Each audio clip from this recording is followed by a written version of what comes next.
يا هلا يا هلا يا هلا يا هلا يا هلا يا هلا يا هلا يا هلا يا هلا يا هلا حن قلبي على جمعة الخير هلا حن قلبي على جمعة الخير هلا يا هلا يا هلا يا هلا يا هلا يا هلا يا هلا يا هلا يا هلا أعوذ بالله من الشيطان الرجيم بسم الله الرحمن الرحيم. Assalamu alaikum. Welcome to Let's Talk with me, Julie Alli.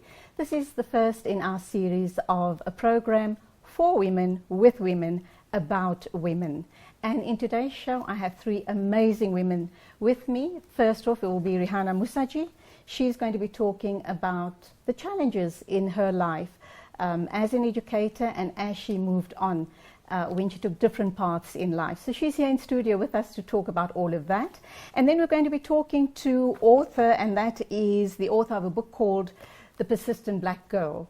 And the great thing about this is she's going to share her story with us. Her name is Salome Fenyani, and we're also going to be giving away 2 of these books in the show. So if you're interested in getting this book, well, we'll be choosing our 2 callers of the day. Keep viewing with us this morning, inshallah. And when you call in, you'll be standing in line to win a wonderful book, which we're going to discuss on the show this morning. And then we're going to talk relationships with someone from FAMSA, and that, of course, is Jennifer Papers. So as you can see, 3 amazing women talking about 3 amazing journeys in their lives. And this show is about women, us girls, the pillars of society. So I do hope you're going to keep on joining me when we do the show here on ITV, Let's Talk, every Wednesdays and Saturday mornings from 8:30 to 9. But let's introduce our first guest. I'm dying to get talking to her, and that's you, Rihanna Musaji. Assalamu alaikum and welcome to the show. Wa alaikum salam. Jazakallah for the opportunity, Julie. Great to have you here with us. The reason I have you in studio is, as I've mentioned, the show is for women, about women, with women. And you're one of those amazing women that have done amazing things in your life. Was there ever a point in your life when you thought, this is not doable, or I don't think that this can or will happen for me?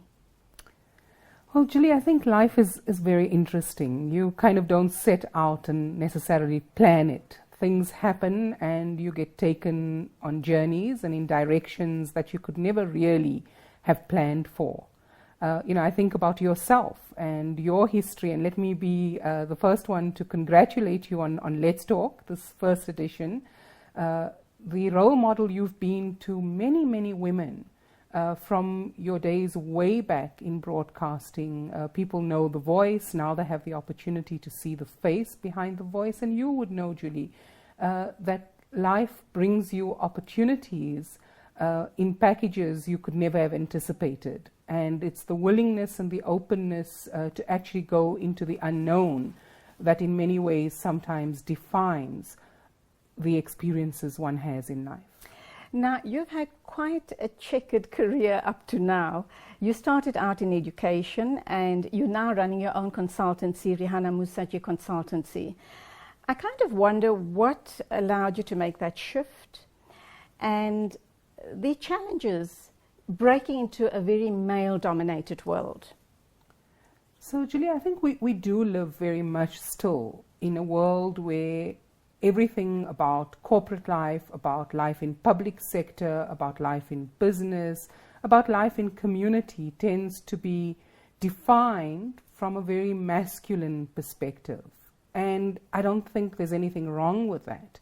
But of course, life is about balance. And I think when women enter these various spaces, whether it be public sector, whether it be community-based organizations, whether it be business, what we really should be bringing is our whole feminine selves to those spaces, because in fact, when you have that balance between head and heart, and women, I think, in so many ways bring heart to what they do.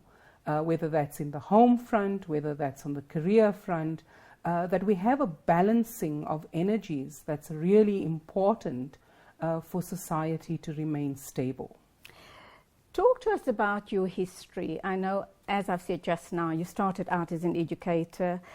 You then joined government. You've now moved out into your own Rihanna Musaji consultancies, and the type of work or the type of opportunities, you know, for women in that type of space must be very challenging, because consultancy is not a tangible. And if you need to go out and do training or motivational speaking, it's really a hard sell on your part. How do you manage to do that? But before you answer that question, let's start with your history.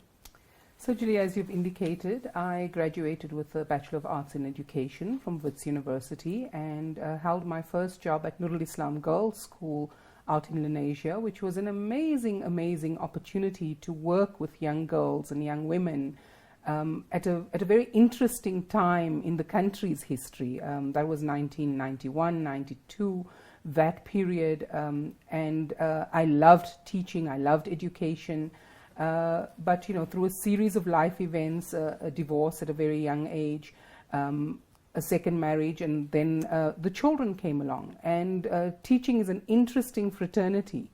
You take care and you nurture other people's children all day. But in fact, the teaching profession doesn't actually cater for your desire in motherhood to also nurture your own children whilst you're taking care of other kids. And I had gone to the principal where I was teaching at the time at Johannesburg Secondary School, which was a public school, and said, look, you know, there were about 5 of us who were expecting at the same time, young expectant mothers, and all of us had the same vision. We wanted to continue with our careers, but we wanted our children close to us. We wanted to be able to breastfeed them, and of course the system just doesn't allow for that. So I then resigned from teaching to raise my son Adil, and at that time was offered the opportunity. The first democratic elections had just happened, and the members of parliament in Lenasia was setting up the first parliamentary constituency office. And they said, look, we need an administrator whilst we're out in Cape Town. We need someone to hold fort at the office. And I was like, no, I've left teaching to be with my son. And they were like, we have no problem. You can bring baby along to work with you. And that was a wonderful, wonderful opportunity, Julie. To actually be learning in a new arena. There was lots to learn. Ismail Vadi was one of the members of parliament that I was working for at the time. Isulalu Chiba, really amazing individuals, high levels of integrity, lots to learn from them. And then we moved up, of course, away from Lenasia into Johannesburg, and in that period I became very involved with community affairs, community print media, community radio media, and that, of course, is how you and I met many years ago. And then tried the corporate for a while, very brief stints, really didn't feel it gelling with my personality and what I wanted to do. And then was approached by the ANC to stand as a proportional representation councillor in the local government elections of 2000. And again, a steep learning curve. I knew nothing about how council works, what the role of a councillor is. And then in 2006, had the opportunity to contest the ward that I live in, and I was put on the PR list, lost the ward, absolutely devastated at losing the ward, and because I was on the PR list, appointed by Mayor Masondo to be on his mayoral committee, I was given the portfolio transport, and that was in the run-up to the World Cup. So that was a great opportunity, had the space to together with a range of people, introduce the Ria Vaya Bus Rapid Transit project in Johannesburg, Africa's first bus rapid transit system.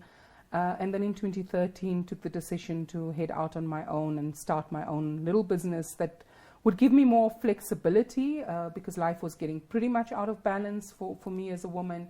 And I'm very much busy building my new business now. Right, we've got a 2-minute ad break coming up. So I'm just going to pose a question to you, and you can respond after the break. Just to remind our listeners that you are with me, Julie Alli, on Let's Talk. My guest is Rihanna Musaji. She's talking about her very interesting life the life changes she had to make along the way, how she's adapted. She talks about challenges, and she talks about entering a very male-dominated world.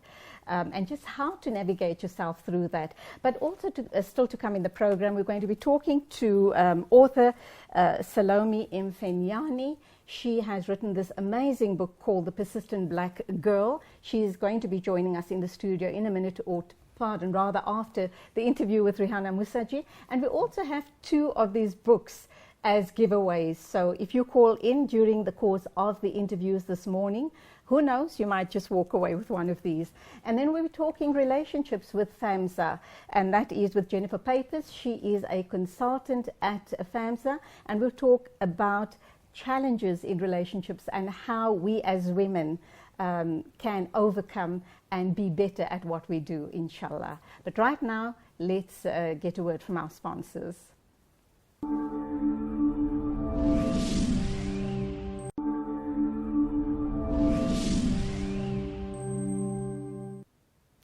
Welcome back. Let's talk, and we are talking to Rihanna Musaji. She is sharing her life experiences with us, a dynamic woman. She's really experienced lots in life. She's made amazing career changes, and I guess at times you've second-guessed yourself as well. Is this the right thing I'm doing for myself, for my children, for my family? In terms of my future, is this the right thing? What were those moments, and what was it that made you decide, yes, this is the way to go? Julie, I don't think I've entered any of those life changes that I've made, career-wise and otherwise, with an absolute sense of certainty. I think the one driving force is that, firstly, Allah subhanahu wa ta'ala has gifted you with this gift of life, and He's gifted you with specific talents and abilities, and you're meant to use them in your lifetime. And so I think, every change I've made has created new opportunities for new learnings. A lot of it has, in an interesting way, deepened my own relationship with my Creator, because you actually go into something uncertain, not sure, afraid, but knowing that, your destiny is co-created. And I just need to interrupt you there. You were in a high-paying, great job with the city of Johannesburg, and to have made the change in your life at that critical moment, opening up your own consultancy was a huge decision, because that meant you had to leave a very comfortable environment and start knocking on doors. And as I inferred earlier on, that it's not easy knocking on doors and trying to get, to get some work. Very especially if you don't have anything tangible that you're offering. Here you're offering coaching, motivation, inspiration, etc., etc. How did you feel about that? And when you were knocking on doors, how good or insecure were you at that point in time? And what is it that pulled you through? Alhamdulillah, you mentioned that it's your faith in Allah subhanahu wa ta'ala, and you know that when one door closes, another will open. But it's still a huge step. So, Julie, when I took the decision to resign from the city of Johannesburg, I actually didn't have the next steps planned. There were a variety of issues, both personal and professional, that got me to the decision to say, it's time to move on. It was a very painful decision because I had spent 13 years, formative years in my children's life, in this really highly pressurized environment, at great cost, in fact, to both myself and my family. But I'd also learned a lot in that period. But for a variety of reasons, took the decision to say, I think it's time to move on. And during that time, there were threats made on your life as well. How did you feel about the safety of your family, and why were you in that situation? Why were threats being made on your life? Well, Julie, I mean, in 2009, the city introduced Africa's first bus rapid transit system, Rea Vaya, and our intention had always been to work with the minibus taxi industry so that they could own the buses and own the system in that way. But of course, this was a massive change for the taxi industry, and the industry being as it is, and its propensity to violent opposition to change. And of course, it's never been conclusively proven, what those attacks were about. But there was an attack at my home, which was very difficult because only Allah subhanahu wa ta'ala knows how come I'm still here talking to you. Based on how that attack happened, my VIP protector spent 6 weeks in intensive care post the 3 bullets that he took. It was a very difficult period. But of course, it was also the motivation about a bigger picture, knowing that the project was not just about me as an individual, that it was about changing the life of citizens in our city, in our country.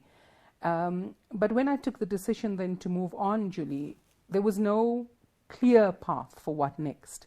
But it was also about saying, I want to live a different life in that I want to have more control on my own time. I want to shape a little bit more the ability to bring my own voice into the work I do. Even though I was pretty much my own boss and the political senior in the city of Johannesburg, I was still tied by political affiliation, by protocol, and so on and so forth. And I was getting to the point where I wanted to be me without any of the restrictions that came with being part of organization. And this decision to set up my own business and work from home has given me that freedom to actually be me and do the things that inspire me. And it's been an amazing period of learning and growth, alhamdulillah. Any regrets? Do you kind of sometimes wonder, did I make the right move? Should I have still kind of stuck it out? Whenever I see a Ria Vaya bus in the center of town, I think of you, and I think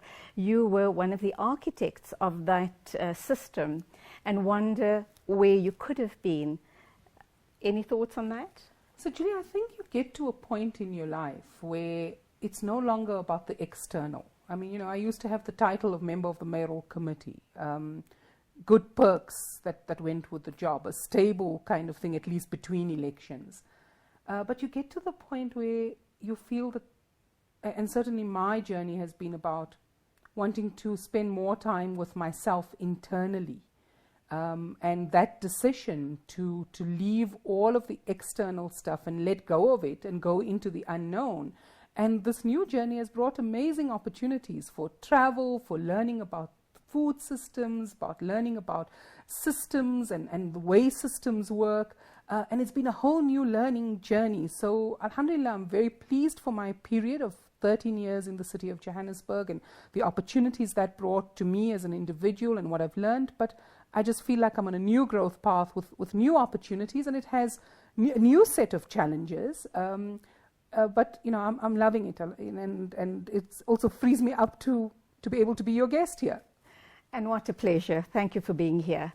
Part of your journey, I know you've done, and you've touched on it as well, is you've traveled quite extensively. You've been invited to different parts of the world to go and deliver talks. What sort of talks have you delivered to them, and why, Rihanna Musaji, why were you invited specifically to do that? Well, Julie, there have been a range of opportunities even post leaving the city of Johannesburg. So the Boston Society of Architects, the International Transport Forum, a range of invitations to share the experience, not so much because I'm not a transport technocrat, not so much about the transport side, but people are really interested in the story of what did it take from a leadership perspective to work on a project that most people said was an impossibility and would never be realized, and how did the relationship with the minibus taxi industry work, and what did it mean for you as an individual, and what have you learned and how have you grown? So there have been those opportunities, but there's also been something like the Gross National Happiness in Business Summit, which was something that I actually chose to attend last year in June. And it's really about alternative ways of being in the world and about how business can actually be about common good, and we can start a conversation that goes beyond the current conversation about gross domestic product. That in fact, happiness and communal relationship can be part of business and how business is thought about. And for me, that visit just reaffirmed my decision to actually start, Julie, my business is very much about getting people reconnected with nature. So I actually love the set of your show here, because I think... And that's all thanks to Derek, our studio manager. And I think often as city dwellers in particular, we're so out of touch with the external natural environment that we're also out of touch with our internal true nature. And so, this visit to Bhutan was a real life-changing experience. I've also been on a range of interfaith, intercultural trips to Turkey, to India, and all of which have been, the opportunities to go on a physical journey, but also to go very deeply within. Is this very technological society of ours ready for all the softer stuff in life, like your happiness? And earlier on in the interview, you mentioned that you made a decision in life because you were pregnant with your first child, and you approached the principal, and there was no way they could entertain you with your child, possibly on the school premises. I know lots of corporates have already gone a long way in introducing in-house Montessoris and creches, etc. Is that enough, number one? And are we ready in this technological age of ours to have all these softer issues introduced in the workplace? Is it workable? Well, Julie, I think, at a very practical level, the workplace needs to ask, are they having whole human beings come to work? Or do people bring their bodies into the workplace, leave their spirit, their heart, everything else at home, and reconnect with it on the weekend? It's actually a detriment to the workplace. And it's not about technology. It's about how we welcome the whole person into the workplace. And it's not about just providing creches, Julie. I think so often people who work in corporates cut off parts of their personality to fit into an environment because we need the security of a paycheck at month end. And I'm not saying that you don't need that. Of course, we all need to live, we need to make ends meet, and so forth. But are you actually living your God-given gifts? And if you're not, then something is not sitting well within you, and you're restless. You're earning a massive salary, but you're not feeling fulfilled, you're not feeling at peace, you're not feeling that you're actually doing what you've come here to do. Okay, Ray, we have 3 minutes to wrap up the end of the interview. Is there anything you'd like to touch on, anything important that you want to put out there to our sisters and to men as well? Is it different, everything that we've discussed this morning? Does the same rule apply to guys as it does for girls, or are we talking purely from a female perspective here? Well, Julie, personally, I can only speak from the perspective of a woman. I can also speak from the perspective of a woman who's worked in a very male-dominated environment, who actually felt I needed to do things in a particular way to succeed and fit in there. And I think for any human being, to have the space to have your heart show in your home, in your professional environment, and to be authentically you is really important. And I think, your viewers, irrespective of what they're doing, that life is a cycle. So there may be young mums at the moment who are watching us. There might be elderly people watching us. But, who do you want to be? Do you know yourself? We spend so much time, Julie, watching into the lives of other people through technology. How much do we know about ourselves, our internal landscape, and what our brief existence on this planet Earth is actually meant to leave? Always fascinating chatting to you. Very briefly before we wrap up, your message to the people listening to us this morning, very especially young people. Julie, I think specifically to women, because I think we do live in a society where women tend to want to serve everyone else, that it's really important that you carve out time for yourself, for your desires, for what you want to achieve in life, and to know with a level of clarity what it is that you quest for, what it is that will fulfill your heart. And we can continue, us girls, be the pillars of society. Rihanna, it's been wonderful having you in the studio with us. All the very best for the future of Rihanna Musaji Consultancy. And you mentioned something there which I'm going to have to take you up on. You spoke about food security. So inshallah, we need you to come in again in a couple of weeks' time to talk about food security, very especially in these times of severe droughts in South Africa and skyrocketing food prices. So we'd like to hear from you, but in a week or two, inshallah. Thank you for being with us. And I hope your Let's Talk program really gets people talking. I sincerely hope so.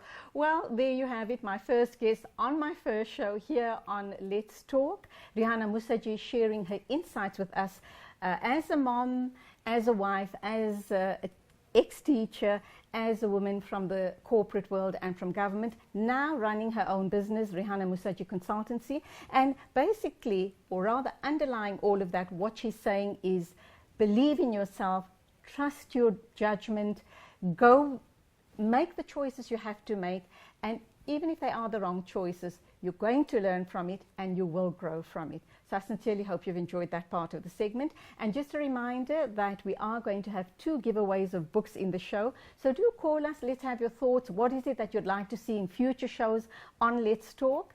The number will appear at the bottom of the screen. And as I said earlier on, you can put yourself in line to win this fabulous book. We have 2 of these on the show, and the persistent black girl is going to be our next interview for this morning. But first, some news from our sponsors.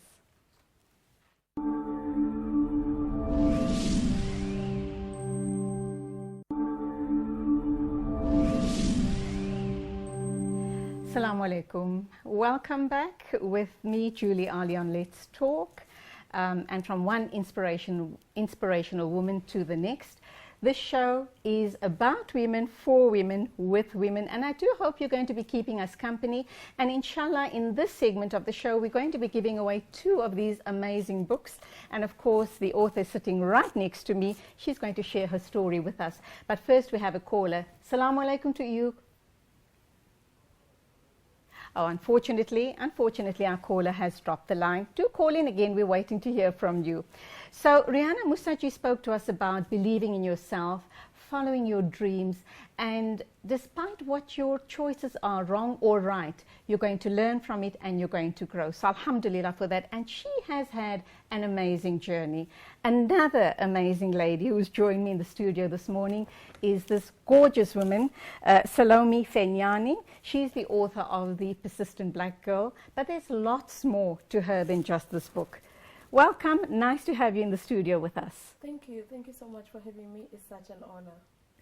It's great to have you in the studio. Now, obviously, there's a story behind this book. Yes, definitely. You told me off air that it took you just about 6 months to write the book. Yes. You're in your mid to late 30s now. But yes. I think the dream of writing a book must have been with you from the time perhaps you were a little girl when you thought, I want to be something. Mm-hmm. And it has resulted that many years later in this amazing book. What's the story behind it? Well, thank you so much, and I'm glad that you're mentioning that. I definitely wrote the book in 6 months, but interestingly enough is that this is the book that has always been in my heart, but then it was just a moment for me to put it down. And the moment that I started typing up, I started realizing I could not stop. Because basically it's like I was telling something that is within me, because the book basically is based on my real life experience and the difficulties, the challenges that I encountered in life. And you mentioned something about the dream. For me, that is one key area that kept me moving, because I remember I had a dream when I was literally 6 months, and that dream somehow got clouded by so many challenges and disadvantages in life. And that is the reason basically I told myself, you know what, I wouldn't allow any other woman or human being to go through the same challenges that I went through. And the best of doing that was basically taking my heart and putting it on a piece of paper. The central figure in your book is called Sally. Yes. And yet you say to me that this is an autobiography. This is your story. This is your life story, so to speak. Mm-hmm. Why have you called her Sally? Interestingly, Sally is you can call that as my nickname. Okay. As I grew up, I was called Sally, and from my name Salome. So I have that because for me is the realistic part of the story. It was more of taking theory and taking things that are not realistic away, but putting it in a realistic format. Because basically I used the experiences that I encountered. One of the experiences that I come from a community that was so disadvantaged. And as a young girl, I felt so disadvantaged in anything that I tried to do. And the worst part was that the community, it was not just the community, but even my family, coming from a background of alcoholic parents and all those kind of things. And those are some of the things that really made me to lose focus and lose touch with my dream. And that is why I thought, you know what, this book, The Persistent Black Girl, can't be anyone else but Sally herself. And that's okay, we're going to come back to the book, which for the benefit of our viewers, we're going to give away 2 copies of the book in the show this morning. So if you have comments or questions, or if you'd just like to make some thoughts of yours known to us on the show this morning, you could be standing in line to get yourself a book. It's called The Persistent Black Girl, and she's sitting right here in the studio with me. We do have a caller. Let's take it. Assalamu alaikum to you and welcome. Caller, you're on air. Please go ahead. Hello, assalamu alaikum. Wa alaikum salam. Welcome, dear sister. Thank you so much. Do you have any comments for us? Would you like to make a comment about the show or my guests? I just wanted to welcome your sister as a sister and to wish you the best, my sister, with everything. Wow. Inshallah. Thank you indeed. And your name, dear sister? My name is Rehman. Are you enjoying the show? Alhamdulillah, you're welcome. Wonderful. Please, won't you leave your details with our producer, because I think you definitely deserve this book, The Persistent Black Girl, and I'm sure that you're going to really get an insight into, you know, the lady that we're talking to today, Salome Fenyani, or Sally. Sister, please, can you just tell me where you're calling from? I'm calling from Johannesburg in Q. And your name again, please? Raymond. Right. Won't you just leave your number? We're definitely going to send you a book in the post, and I do hope that you enjoyed, and you'll keep on watching ITV. Assalamu alaikum to you. Okay, back to you, Sally or Salome. What do you prefer being called? You can call me Salome. Okay, Salome. Yeah, thanks. The story is about your life. Yeah. Were you at all concerned at any stage? You know, when you write an autobiography, you're putting everything out there. It's raw, it's guts, it's glory, it's the good stuff, it's the bad stuff, it's the tears, it's everything. Didn't you feel that you kind of giving away too much of yourself? Interesting, this question I have got it many times. Some other people were saying, Salome, didn't you feel like you are putting yourself out there naked? And the reality is that before writing the book, I would have said I had that feeling. And the reason behind is because I was not healed within. I had carried so much emotions that were very negative, and they were a bit disruptive in what I was doing. And by putting it on a book, for me, it was sort of a therapeutic moment, because I basically faced the things, my fears basically. I looked at it and it was on paper. And by going through that process, I healed completely. So at the moment, I couldn't relate with those emotions, but I see it not just as an inspirational book for other people, but for myself as well. You'll be surprised. I do open the book at times, especially on the dream, the love side of things, and read it, and I get inspired by that. So I will say not at all, because by that time I was completely healed from the things that I went through in my life. I must be honest with you, I only got my hands on the book last night. Yes. So managed to do a bit of spot reading, but Sure. I was very inspired, and at times I was quite touched when you talk about love, when you spoke about your mother, when you spoke about the shack burning down. You were still a little baby then. Not a baby, you were a couple of years old. Your mom went to the shebeen to get some alcohol. You spoke about your beautiful parents, despite the fact that she was an alcoholic. So you've been through so much in life. So it's not only about The Persistent Girl, the book. You've moved on way beyond that. Yes. I also hear that or rather the word persistent is now a brand, and over and above of that, you going on and you're going to be making a movie of this book. Yes. But before you respond to that, let's take a call from our very valued viewers. Assalamu alaikum to you and welcome. Wa alaikum salam. Who am I speaking to, please? Speaking to Fazila Rasul from Newcastle. Welcome, Fazila. I do hope you're enjoying the show. Do you have any comments? I always say if there's a woman out there who's so dynamic in so many ways, inside and outside. The beauty shows out what's inside. Alhamdulillah, Allah must always keep them on the guided, and the same goes for you too. Thank you indeed. Lovely call. And would you like to have a copy of this book, Fazila? Yes, I would. Okay, great. Can I just ask you to go back to the producer? It's Fazila from Newcastle. Is that what you said? Yes. All right. Won't you give your telephone number to our producer, and we'll make sure that we'll be in touch with you and pop the book into the post for you. And thank you for your comments. You're welcome. Assalamu alaikum to you. Back to you and response to my question. So, Persistent is now a brand. What else are you doing? You've named it the Persistent Black Girl because from a very early age, you had that dream, you had that fire within you, and you persisted. Yes. Alhamdulillah, you persisted. And look at the result today. So it's not only about the book, there's much more to your story. Tell us.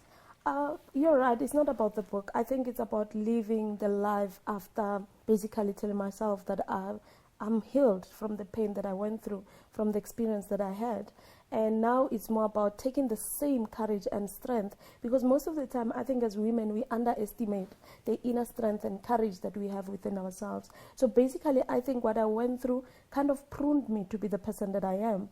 And I say to people, it doesn't mean that I don't have challenges. I do encounter challenges many times, even now in this journey. But I think I'm more mature to deal with those challenges in a more productive way and constructive way for that matter. So now the Persistent Black Girl book on its own, and actually my story, has inspired so many kind of interventions that are helping the community. And one of them is my engagement with the school, which is under the brand of the Persistent Foundation. And the other one is my engagement of which the Persistent brand has affiliated with Kulisa Social Solutions, whereby I'm one of their national mentorship champion, and helping the girls at risk in communities to get mentors and to be guided in the process. Because one other thing that I keep asking myself, my sister, many times is, how could have my life turned out only if I had a mentor then?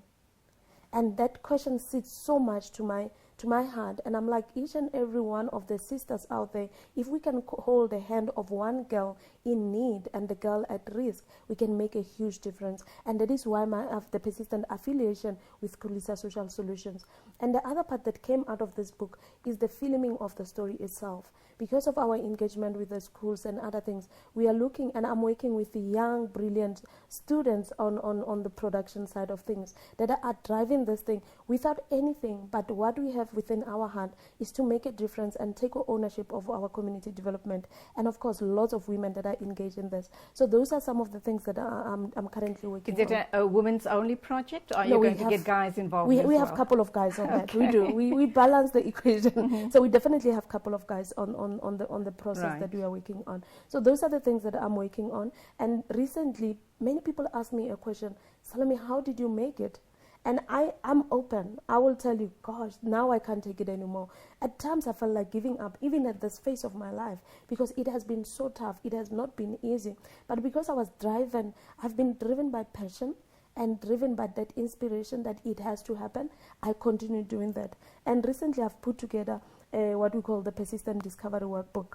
And that was an answer to many women who said, Salome, how did you make it? With the overall aim of helping each other. Okay, hold that thought. We're going to talk about the workbook after the ad break. Okay. And also how far down the line you are in terms of filming production of the Persistent Black Girl. But first, let's hear from our sponsors.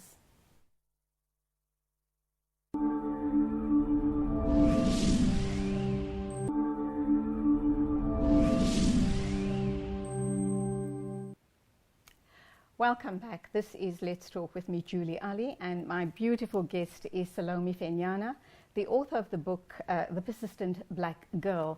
Now, in the book, you say life's challenges will be much more bearable if only we had someone to share them with. Yes. And that's what life is all about. Life is almost meaningless, empty, if we don't have someone to share our lives with, a partner to share in our ups and downs, yes, our high times and our low times. And you have a chapter called Companion. Yes. What did this mean for you, and why did you write this particular chapter? That chapter is so very close to my heart and very personal, in a sense that growing up, I was the only child for my parents. And as alcoholic as they were, I never got the attention that I hoped to get within a family. And for me, that's when I valued. I remember at some point, they managed to get one of my cousin brothers to stay with us. And by just having him within my family, it was so exciting, because literally I had someone that I could talk to. I had someone that I could look into and say, this is my brother. So for that part of companion, for me, is very critical. And as I'm continuing with what I'm doing, I've started realizing that it goes beyond having a family, beyond having a relative, because we are sisters out here for a reason. And I strongly believe we meet each other for a specific reason that we might not know at the moment what it is. So for me, I value companion so much, and I value the power of engaging with people, that by knowing more people, we can make a huge difference. By putting our hands together, holding each other's hand, we can make a huge difference in our community. You had a very troubled childhood. Sadly, your parents were alcoholics, and then you lost them at a very early stage in your life. Has it changed you, your perspective on parenting, and how do you now respond to your child or children? You know, I've learned so much in terms of that. One thing that I told myself is that was a benchmark to be a better parent for my children. And I've used that, and I think I benefited enormously. I'm not saying I'm perfect for that matter.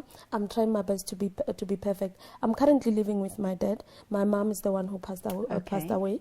And what happened is that in that process, I learned so much. But most importantly, I started appreciating my parents, because they were giving me, or they are still giving me, my dad, in that regards, they are despite the challenges that they had. I normally say to people, we all have a story. My mom by herself, she had her own story.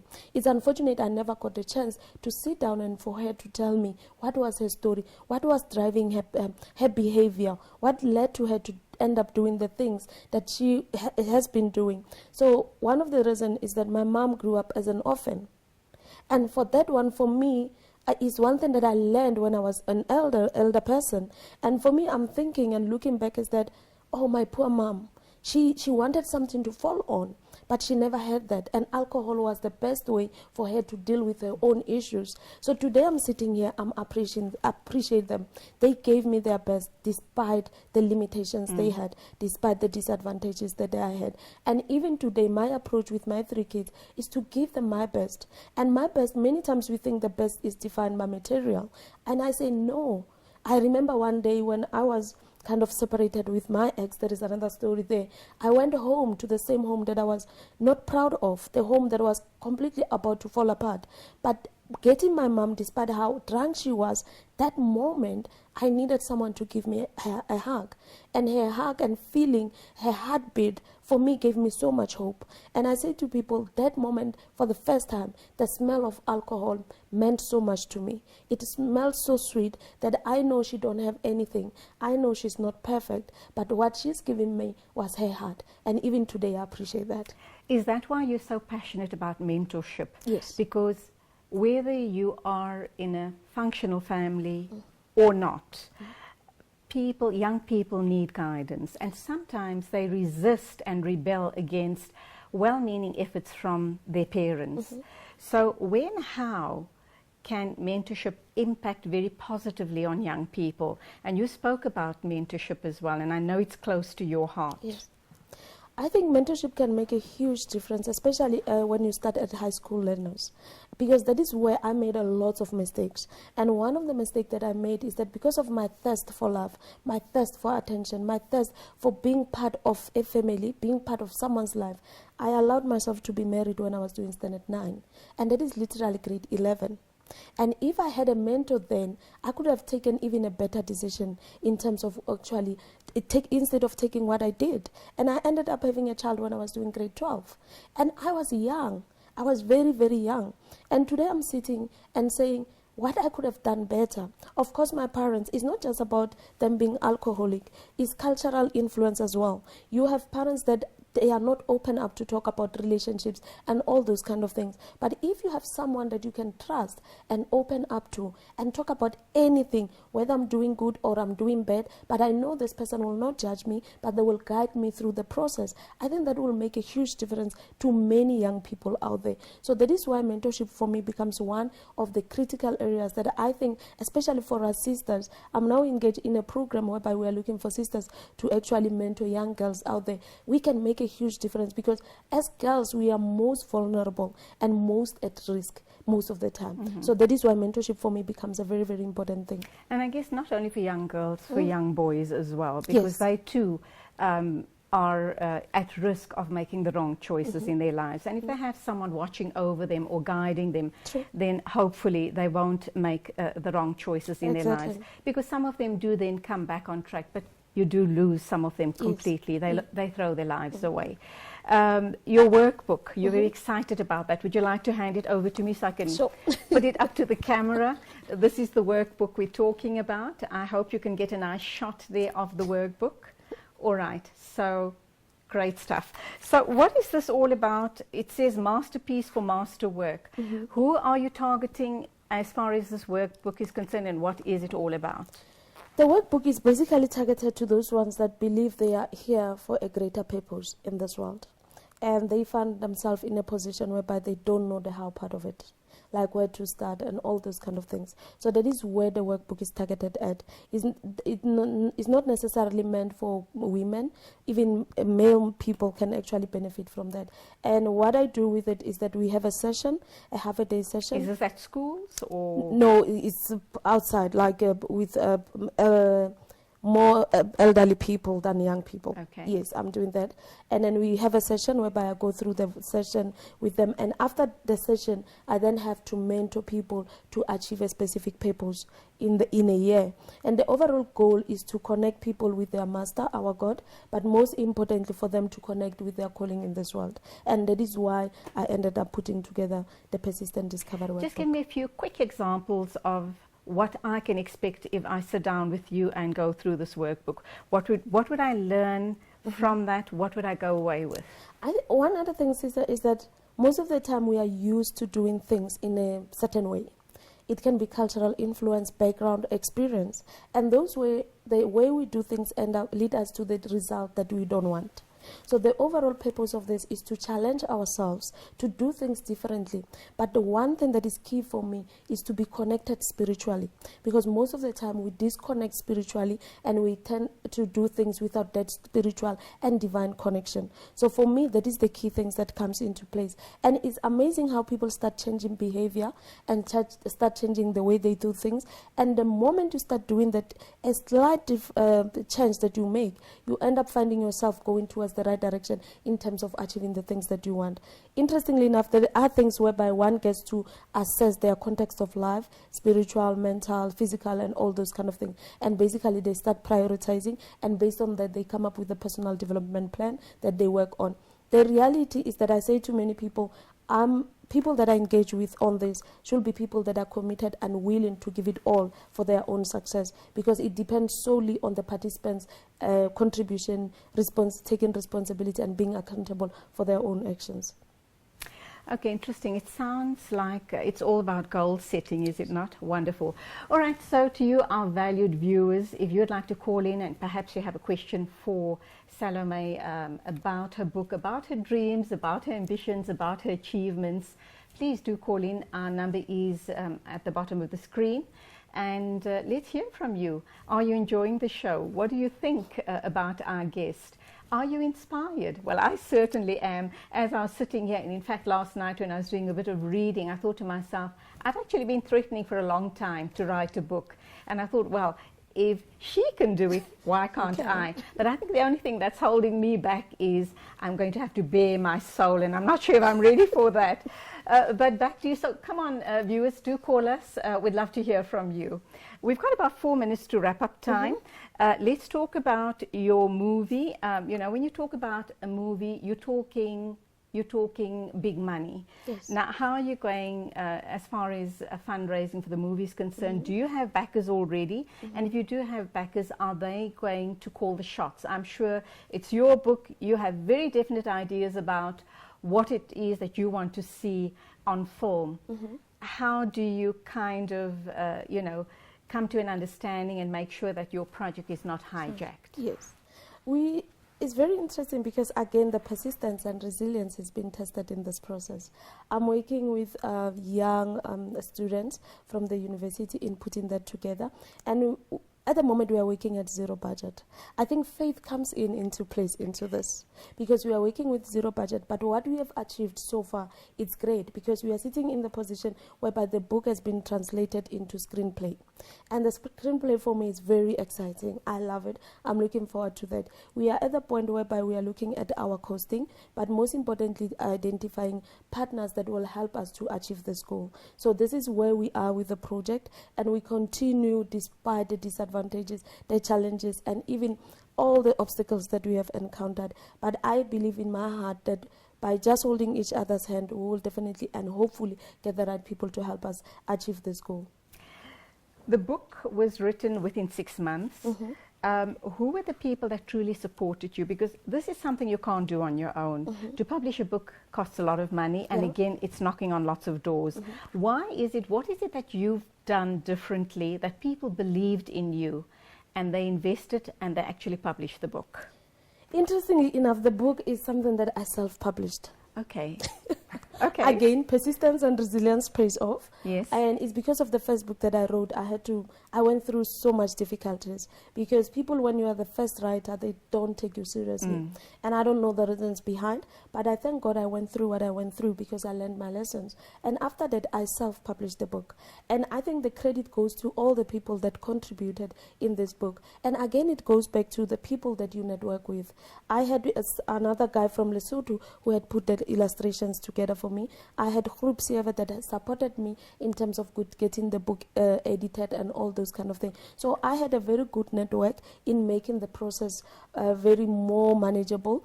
And I think the credit goes to all of them that contributed to this. You have acknowledged a lot of people in the book, and we don't have time for all of those acknowledgements.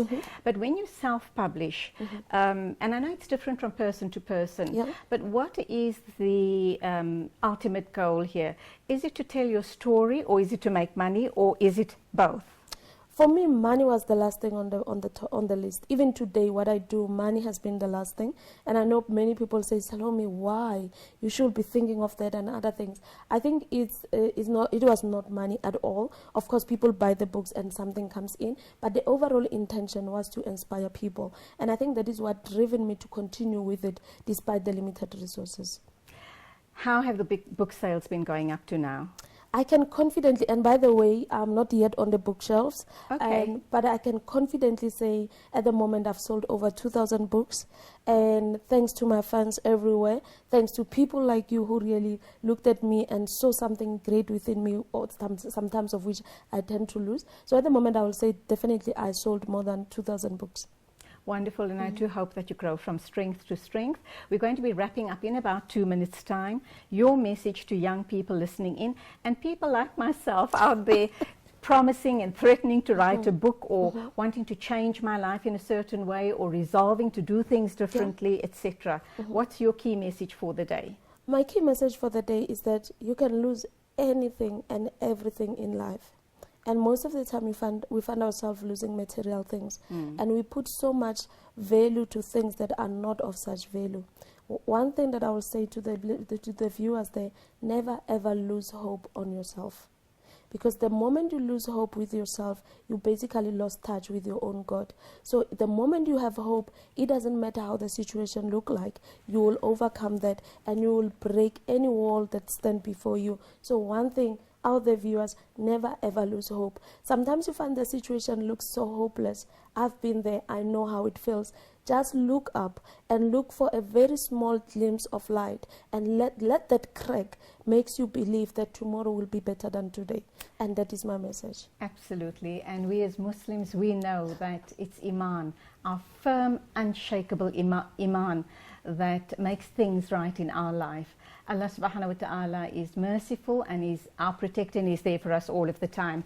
So we were talking to Salome on the persistent black girl, and we're going to have to wrap up now because we do have our next guest on standby. I've found this session to be so inspiring, and it makes me realize that nothing is impossible.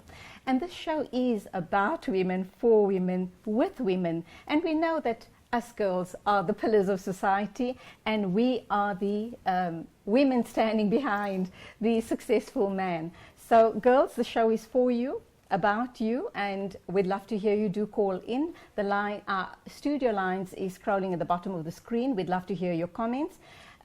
Salome, thank you so much for being with us. Much success from here on, and we do hope we'll see you again sometime soon. Thank you so much for having me. Bye-bye. Bye.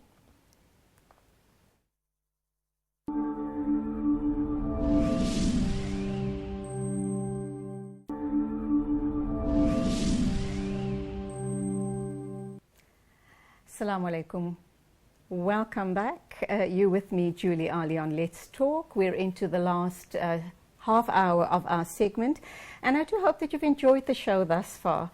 It's a show about women, for women, with women, but that doesn't mean that we're going to rule out the brothers. They're welcome to join us, and I'm sure from time to time we'll be hosting them on the show as well to get their views on issues that affect us women.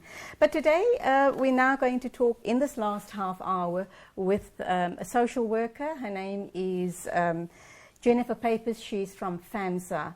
And we're going to be talking about issues that impact on families, what you can do as a mom, a dad, or a family unit to get stability, peace, and calm back into your home. Jennifer, good morning. Welcome to the program. Thanks for having me, Julie. Okay, tell me a little bit about yourself. You are a social worker and you're with FAMSA. Yes. FAMSA being? FAMSA being Families and Marriages Council of South Africa. We do deal with families and individuals as well. Now, you're a social worker. What is the most difficult type of situation you've dealt with with families, trying to bring them together, trying to create peace and harmony, and I think most important of all, understanding between the family members? Yes. We deal with such issues on a daily basis, Julie. I think families misunderstand each other when there's no communication.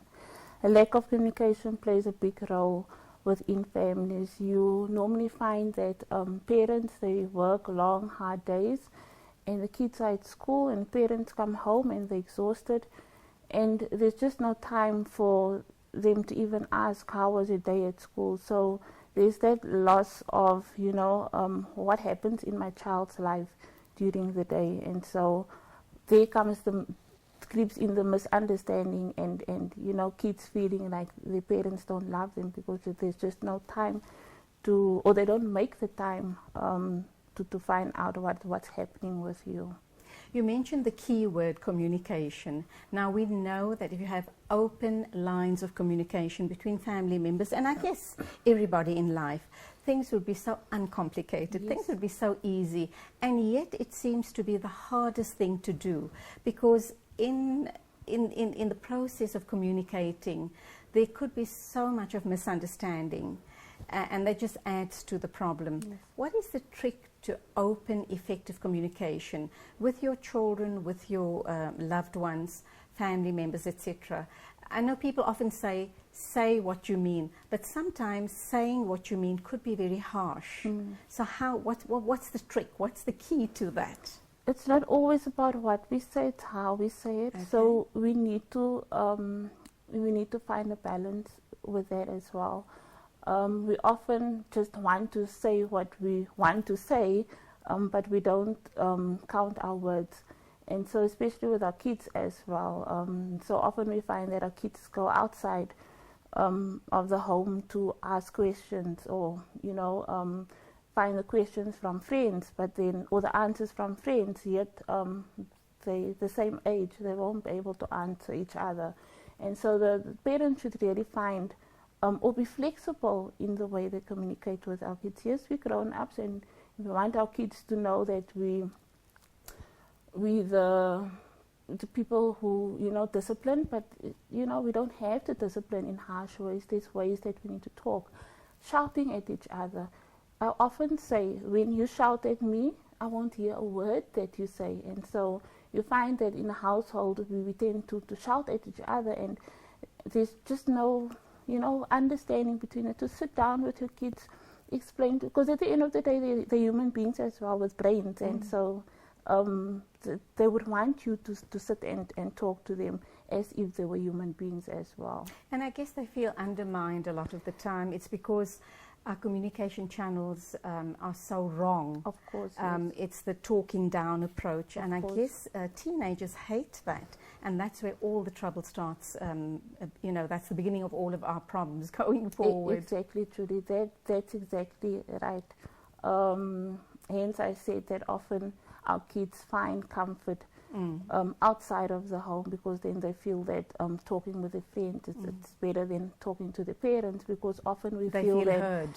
Yeah, they feel heard, because our parents feel like you're too young to understand. You hear that often from parents saying, yeah, but she's only 14 years old. What does she know about things like that? We grew up not knowing these things, and so also the laziness to want to communicate. I also say family members are so lazy to talk to each other. We just don't want to communicate. It's easier for us to come from work, put our bags down and switch on a TV. And I think emotionally also it must be very draining. You've had a very hard day at work. You come home, you have this kid who's got homework or whatever it is. The kids also manipulate the situation, because they may know that they're probably in trouble or they haven't done their homework, so they just won't approach the parents. And I guess parents are way too tired to even be bothered.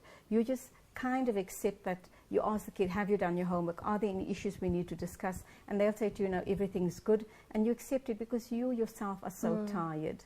True. And I guess you just, as a parent, need to be that much more vigilant. Now, I also want to know the type of problems we're dealing with in families these days. Have they changed over time?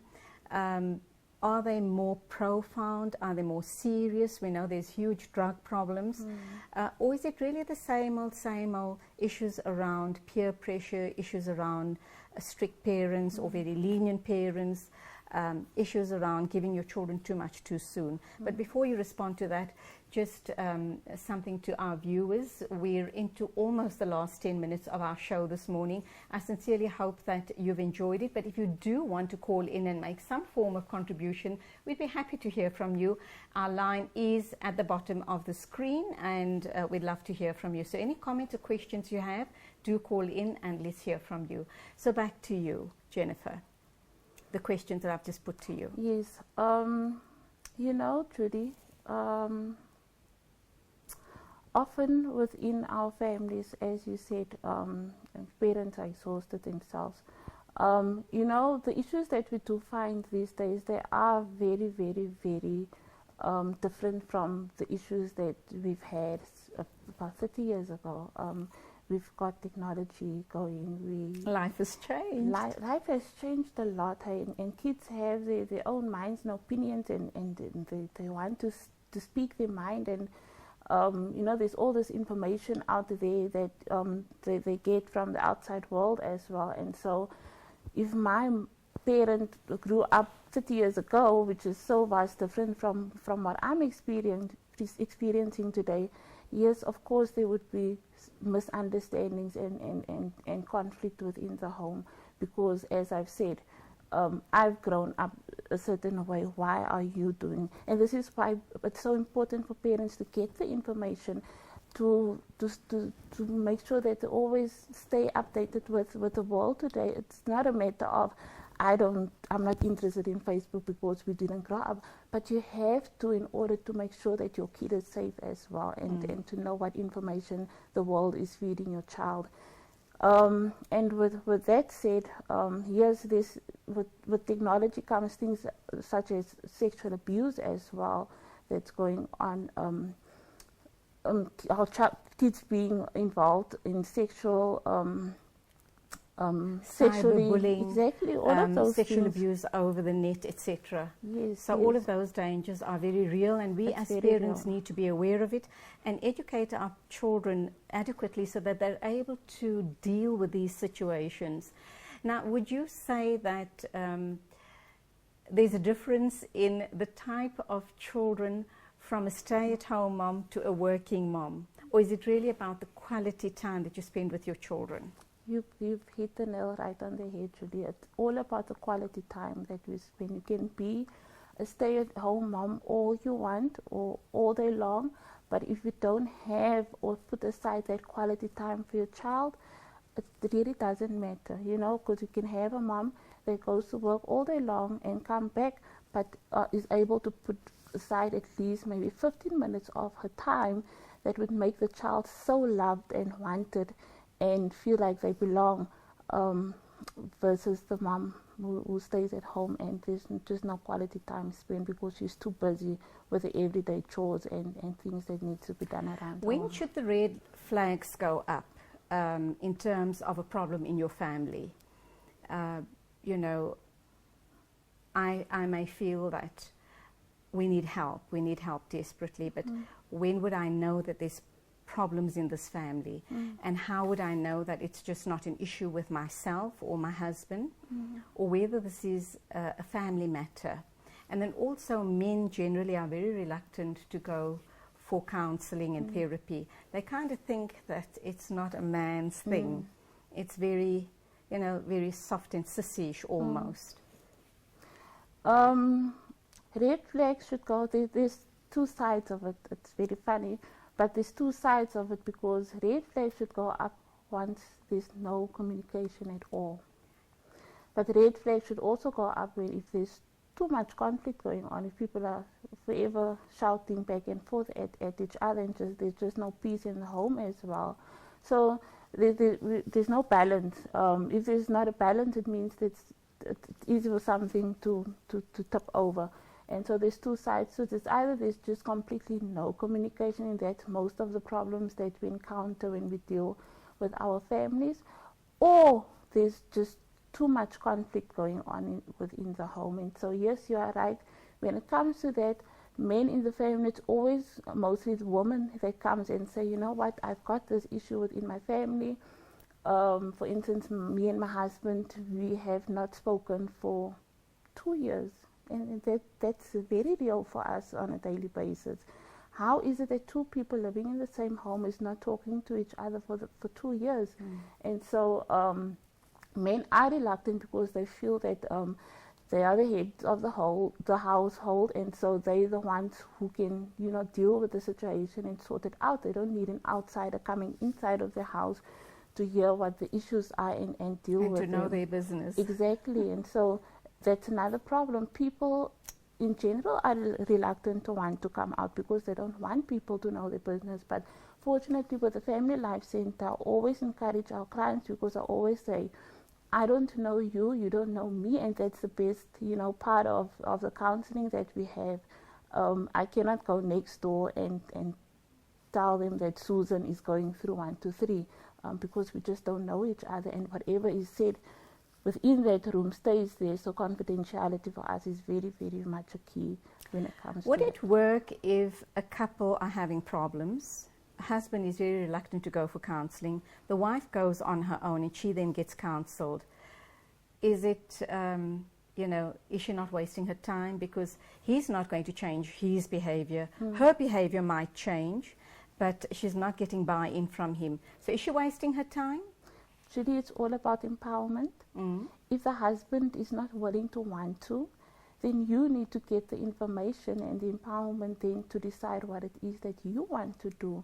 At the end of the day, if you are married, we are still individuals within that marriage, and if the one person is happy or comfortable with where they're at, whether it's a bad situation or not, if you are not comfortable with it, you then need to decide what it is, where do you want to take this for you as an individual, for you as a wife or a mother, considering your kids as well, because you're not the only person within that relationship that you need to think about. So if the husband is, or even the wife, because we do find that wives or partners are reluctant to want to come, then you come and you get, build up the self-esteem and the courage and the strength to be able to make choices that would benefit you and your family at the end of the day. Okay, I can't believe how the time has flown. We've come to the end of our show. And I guess with you, Patricia, we've just, Jennifer, I beg your pardon, we've just scratched the surface. There's just so much more to uncover as far as family life and therapy and counseling is concerned. But hopefully we will cover that in future programs, and we do hope that you will be joining us every Wednesdays and Saturday mornings from 8:30 to 10 right here on Let's Talk, a program for women, with women, by women. Thank you indeed for being with us. We need to know one more thing from you, Jennifer, and that is there a cost involved when you go to FAMSA? What if the person can't afford it, and where do you have centers throughout South Africa? We are a non-profit organization, and so we do charge a fee. However, Julie, let's be quick. We've just got 30 we do seconds. Acknowledge that there's people that's unable to pay, so we don't turn their way ears. We do have offices throughout South Africa. However, our satellite offices in Soweto, Lenasia, Diepsloot, and Alexandra. Jennifer Papers, thank you indeed, a social worker with FAMSA, for being with us. We hopefully will continue with this discussion another time. And to you, our esteemed viewers, thank you so much for keeping me company this morning. I sincerely had a wonderful time. Our callers, your book will be in the post shortly, and don't forget to join me at the same time on Saturday morning, where we certainly are going to have a treat for you. We're going to have a young little lady, 9 years old, who's going to come in and talk about the CD she's cut, a whole host of nasihas, and we're going to have some giveaways as well. So thank you. Assalamu alaikum wa rahmatullahi wa barakatuh, and Khuda Hafiz. Ya hala, ya hala, ya hala, ya hala, ya hala, ya hala, ya hala, ya hala, يا هلا ويا هلا ويا هلا ويا هلا حن قلبي على جمعة الخير هلا حن قلبي على جمعة الخير هلا يا هلا ويا هلا ويا هلا ويا هلا يا هلا ويا هلا ويا هلا